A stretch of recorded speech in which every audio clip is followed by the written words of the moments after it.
welcome back mga kasambahay to Dr. Son TV. Our topic this morning, diabetes mellitus. Still with us, the immediate past president of Diabetes Philippines, Dr. Richard Elwin Fernando. Doc, sabi niyo kanina, diabetes is sugar in the blood na tumataas. Sinisira yung katawan natin. So to control it, healthy eating, exercise, bawas sa stress, Yes. and lastly, medications. Yes. So sa mga gamot, may mga tablets tayo, may mga insulin. Ano ba talaga maganda? Maraming gamot, maraming tabletas, may iba't ibang klaseng pwedeng i-inject para sa diabetes ngayon.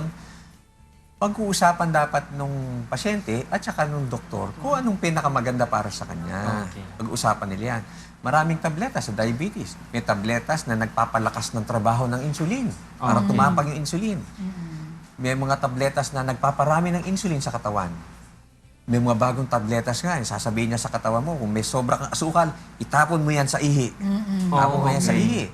May mga injectable din na insulin. O kaya naman nagpaparami ng insulin sa katawan. Maraming gamutan na pwedeng ibigay ang doktor sa pasyente. Pero, siyempre, dahil sa dami niyan, iba-iba rin ang kanilang mga side effect. May mga side effect yan. At depende doon sa individual kung alin ang pinakamaganda para sa kanya. Pag-usapan yung doktor yan.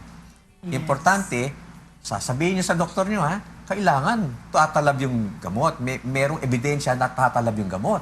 Una. Okay. Pangalawa, may ebidensya rin na yung gamot is safe.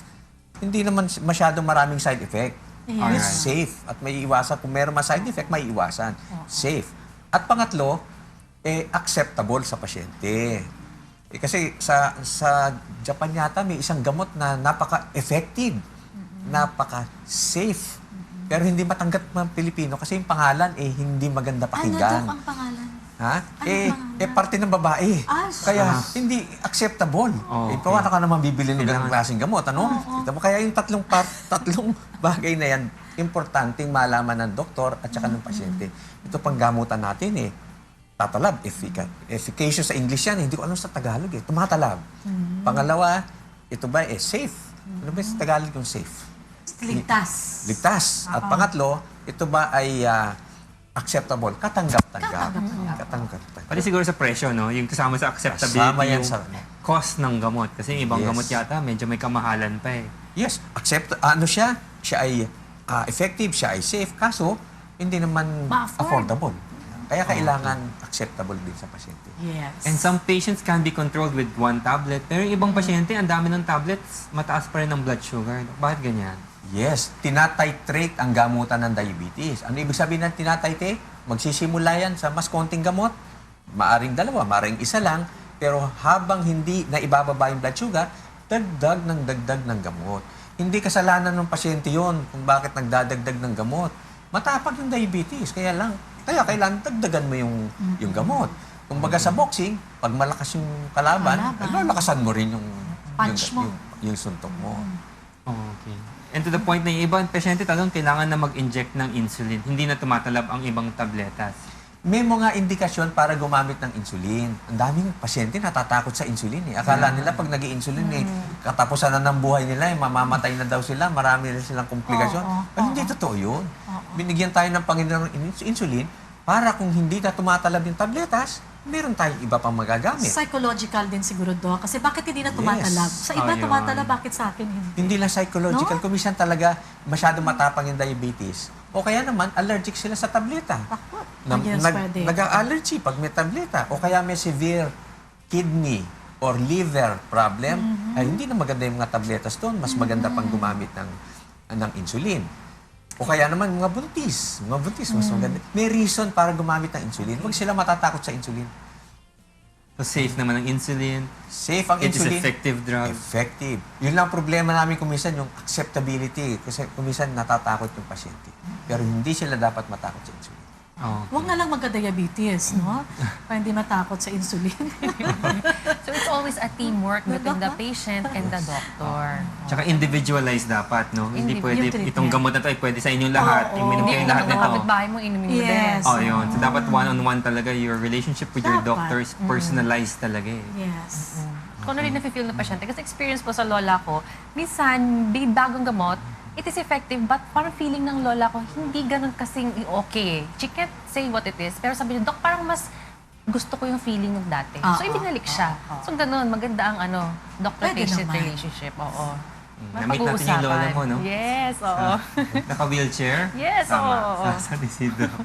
40 years na yung may diabetes. Wow, okay. So, Pero sa proof akin so, proof that you can live long with diabetes, no? Iba kasi akala nila pag may diabetes, malapit na sila mamatay. Binabantayan ko rin siya. But we can control blood sugars. At pag Yes. na-control ang blood sugars, pwedeng maiwasan yung mga complications at humaba ang buhay ng isang taong may diabetes. Kami naman sa experience namin, Doc, no, sa family, as what I've mentioned earlier to you, na ang both sides ng pamilya namin, namamatay talaga sa diabetes, mga lolo-lolo namin.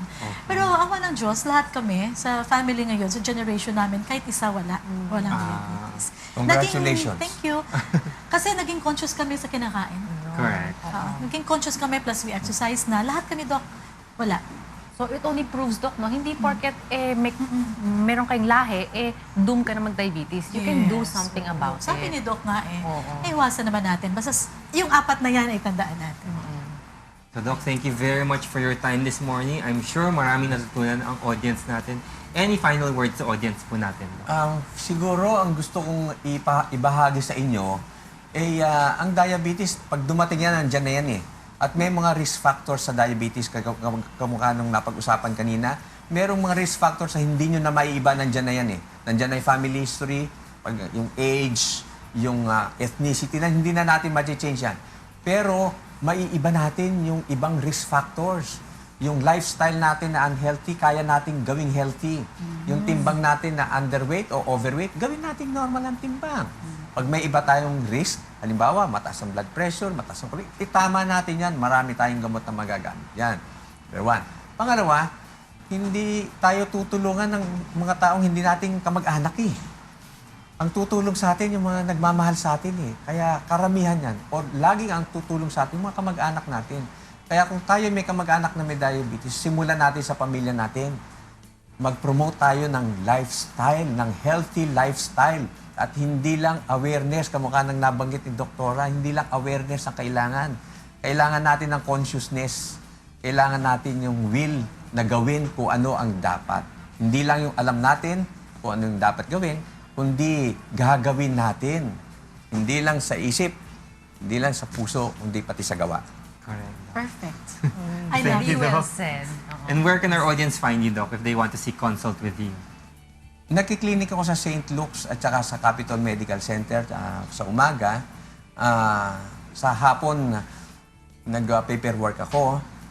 Pero ang lahat ng government hospitals ay merong sari-sariling diabetes clinics. Okay. Nasa batas yan. Kaya hindi kayo dapat mapabayaan. Kung kayo may diabetes o kung gusto nyo malaman kung may diabetes kayo o wala, lahat ng government hospitals, hanapin nyo yung diabetes clinic nila. So, nationwide yan, Doc? Nationwide po yan. And a diabetes specialist will see you. Ang galing. Ayan, napakarami natin natutunan kay Doc, no? So, panoorin muna natin ngayon si Doc Casey sa SkinLink. Ang pag-uusapan ay yung tinea versicolor, yung tinatawag nating an-an. Doc Casey?